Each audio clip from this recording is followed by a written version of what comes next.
The evil wizard Moldavort has been trying to kill you for years, and today it looks like he's going to succeed. But your friends are on their way, and if you can survive until they arrive, they should be able to help stop him. The evil wizard's protective charms ward off every spell you know, so in an act of desperation, you throw the only object in reach at him, Pythagoras' cursed chessboard. It works, but with a catch. Moldavort starts in one corner of the 5x5 board. You have a few minutes to choose 4 distinct, positive whole numbers. Moldavort gets to say one of them, and if you can pick a square on the board whose center is exactly that distance away, the curse will force him to move to that spot. Then he'll have to choose any of the 4 numbers, and the process repeats until you can't keep him inside the board with legal moves. Then he'll break free of the spell and almost certainly kill you. What 4 numbers can you choose to keep Moldavort trapped by your spell long enough for help to arrive? And what's your strategy?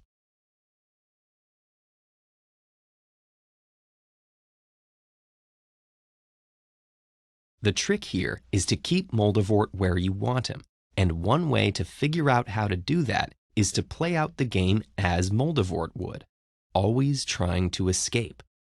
You're dealing with a relatively small board, so the numbers can't be too big. Let's start by trying 1, 2, 3, 4 to see what happens. Moldavort could escape those numbers in just 3 moves. By saying 2, then 3, he would force you to let him into one of the middle points of the grid, and then a 4 would break him free. But that means you'll need to allow a number larger than 4, which is the distance from one end of a row to another. How is that even possible? Through diagonal moves. There are, in fact, points that are distance 5 from each other, which we know thanks to the Pythagorean theorem.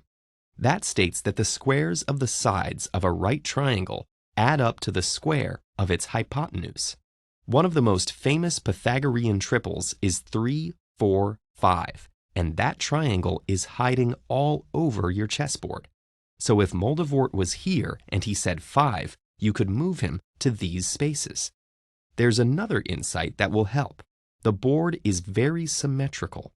If Moldavort is in a corner, it doesn't really matter to you which corner it is. So we can think of the corners as being functionally the same and color them all blue.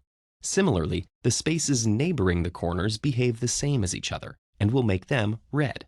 Finally, the midpoints of the sides are a third type. So instead of having to develop a strategy for each of the 16 spaces on the outside of the board, we can reduce the problem to just 3.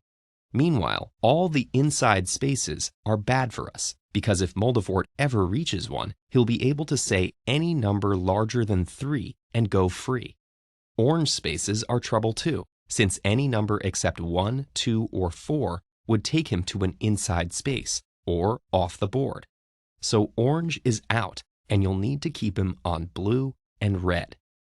That means 2 is bad, since it could take Moldavort to orange on the first turn. But the 4 other smallest numbers, 1, 3, 4, and 5, might work. Let's try them and see what happens. If Moldavort says 1, you can make him go from blue to red or red to blue. And the same works if he says 3.